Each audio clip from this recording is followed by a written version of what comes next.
Hey everybody, it's Dana coming to you from my office in Murfreesboro, Tennessee, and I wanted to talk to you about everything that I read in the month of January. January was really interesting. Um, I rest a lot in January. I'll just put it out there. I'm a midlifer, I'm 52, and January has always been a little bit of a challenge for me. I think it is for a lot of people, and that's okay. I always equate January to like the postpartum period after having a baby. And for those of us who have had kids, we understand that there's like all this excitement and building, and then we have the baby, and everybody wants to see the baby, and then everybody's gone, and you're like, now what? And I'm exhausted. And January is kind of like that, right? We have this like big fall buildup. We've got, if you're into football or or other sports, walking into basketball, hockey for some people. We've got Thanksgiving, Christmas, Halloween. It's very exciting and it's very exhausting. And then we get into January and we're like, "Ooh, I am tired and I don't know what to do."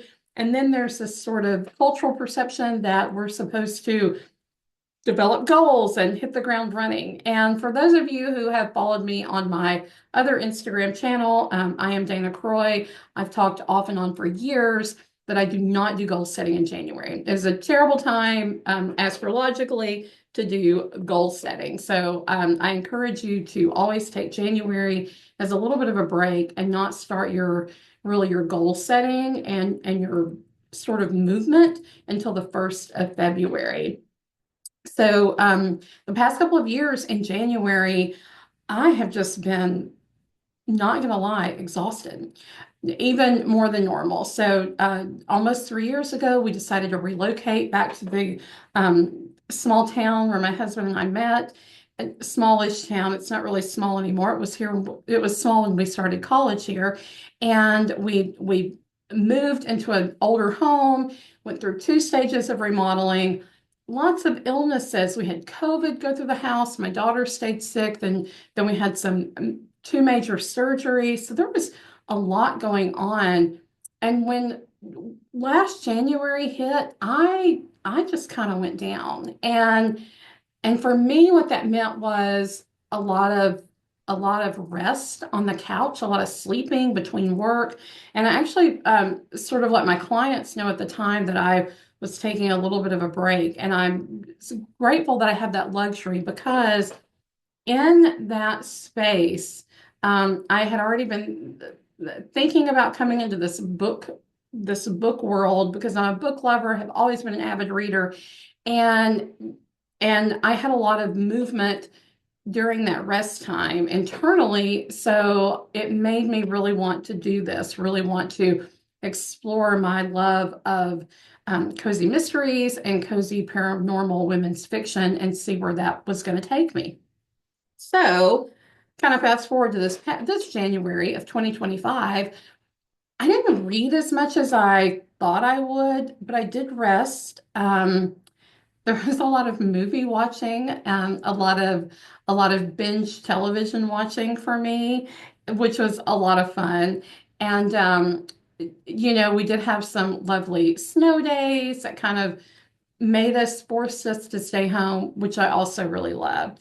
So I'm just now getting around to creating my January reader vlog. And I want to tell you what I did read in January and hope that one of these things piques your curiosity and makes you want to read them as well. So I'm going to be looking over here at my screen. And I want to tell you, I'm a Kindle reader largely, although I'm just now starting to purchase like books again, actual books. And you can see I've got some behind me. I have on this side, I have Agatha Christie. I have A Murder at the Vicarage, which is a Miss Marple. I love Miss Marple. She's my spirit animal, as my 18-year-old says. And then I have another Agatha Christie behind me. That was a gift from my daughter. She found it on the sale table at the Southern Festival of Books that we went to this summer. And then I have Eat, Pray, Hex by Tara Lush. That's a really great paranormal midlife women's fiction. Love, love, love it. It speaks to my Gen X heart. So I'm starting to buy books again after years of only buying children's books. So we have hundreds of children's books. And in fact, I'm sitting here looking into my library, which is also our dining room, and we are imagining and getting ready to hopefully soon start building out our bookshelves in that space in this home that we purchased almost 3 years ago. So without further ado, I'm going to tell you what I've been reading. And this is really all I read in January were cozy mysteries. So I didn't read any paranormal fiction. And I do kind of go back and forth, but that is not what I read this past January. I was really living in the cozy mystery world post World War One. Bright young things, all the fun, right? Everybody's a peer, everybody has money, everybody is fabulous. So the first thing I downloaded in January was A Murder in Paris.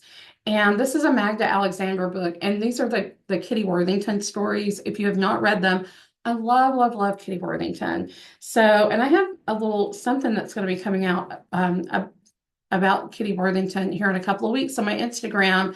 But the first one was Murder on the Golden Arrow.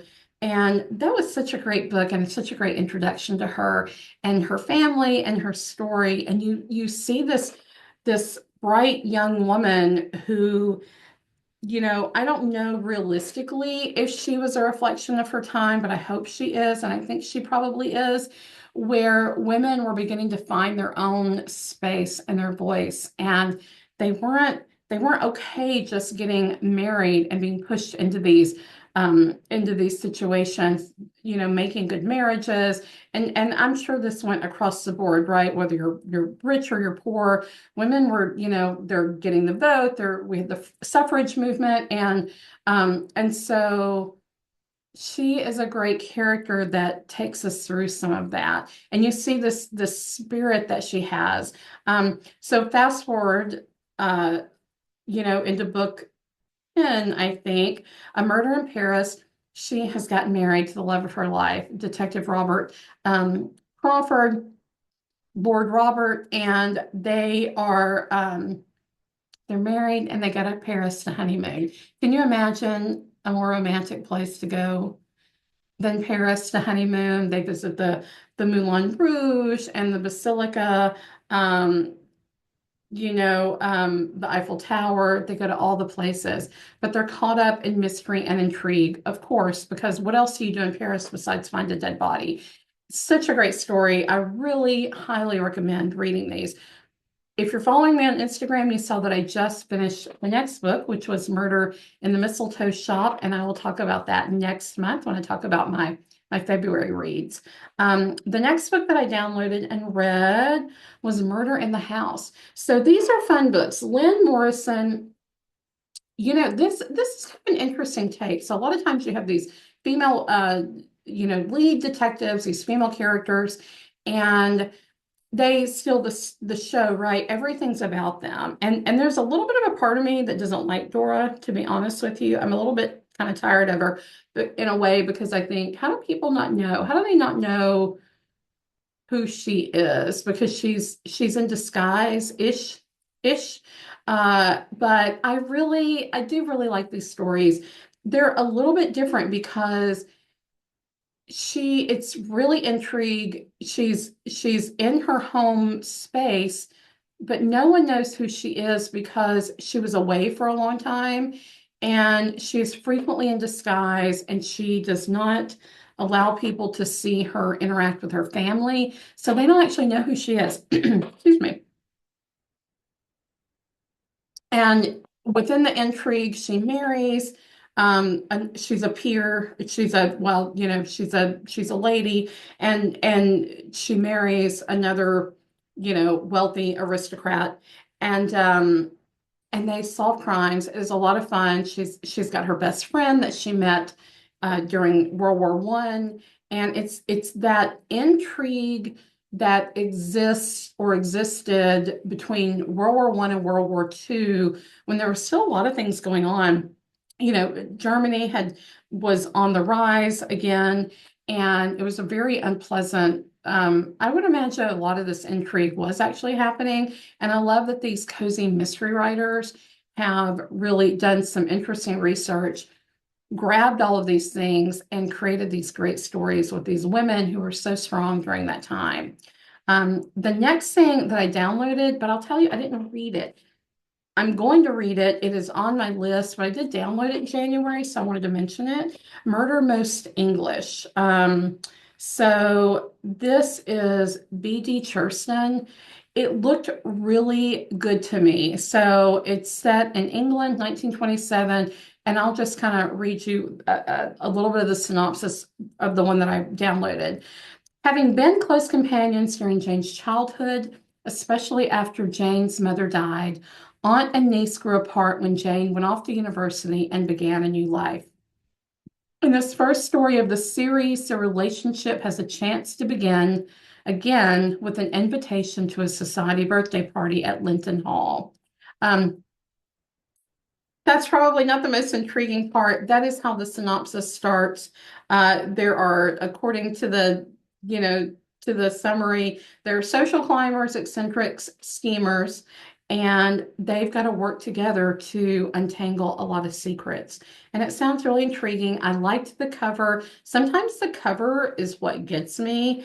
And of course, it's, two women standing around a beautiful uh, English manor. And so I'm anxious to read this. I think it's going to be really good. And the reason I didn't read it was because I got sucked in to Benedict Brown's world of Marius Quinn. Now, I'm going to say Marius, but I'm from the South, and so we probably would say Marius. I don't know, but I think it's probably Marius. So, a Marius Quinn mystery, and I'm intrigued that Quinn is only spelled with one N because in America, I think it might have two. And that's one of the things I love about reading English. Reading books written by English authors is I love thinking about those things. So Murder at Everham Hall. So I'm going to tell you something. I'll tell you a story. So I downloaded another Benedict Brown book, and let me open it up right here.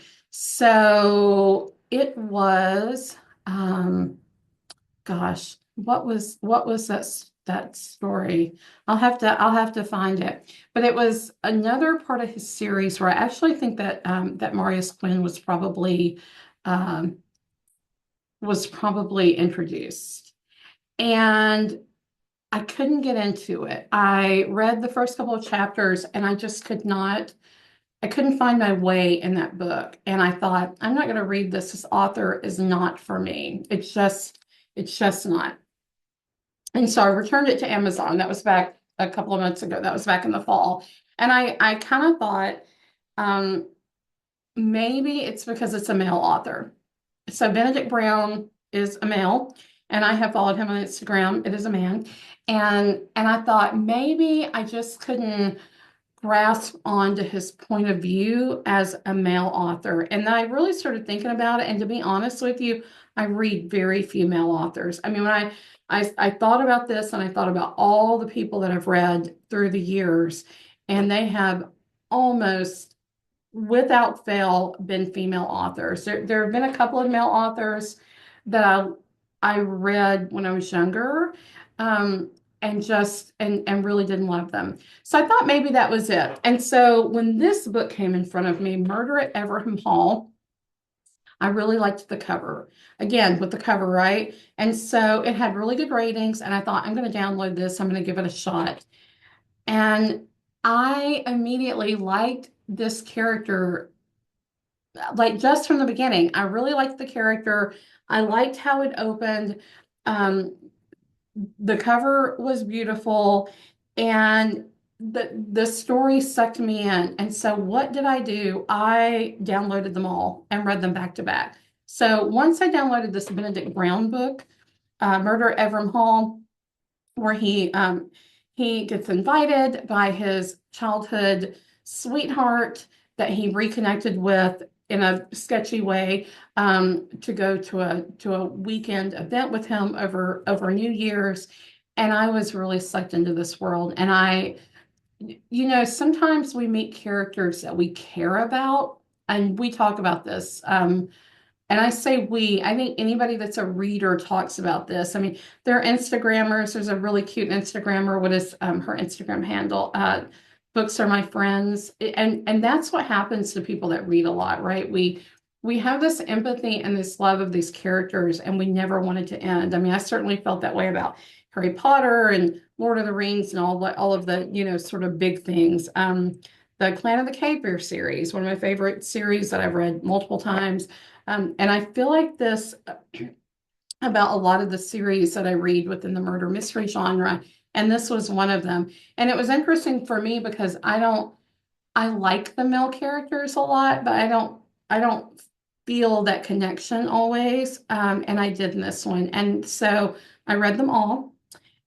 So two of them I read in January and two in February. So I'm going to wait and actually talk about the series as a whole because I have a beef to pick with Benedict Brown, and we're going to talk about that when I talk about it as a whole. But anyway, so and this is one of those stories where the main character, or rather the character that's the victim in the story, you're kind of glad he died. You're thinking to yourself, wow, he was really like an ass. And I'm kind of glad that he's gone. So that was such a great book. And then right behind it was, sorry, you guys hear a noise. It's one of my cats.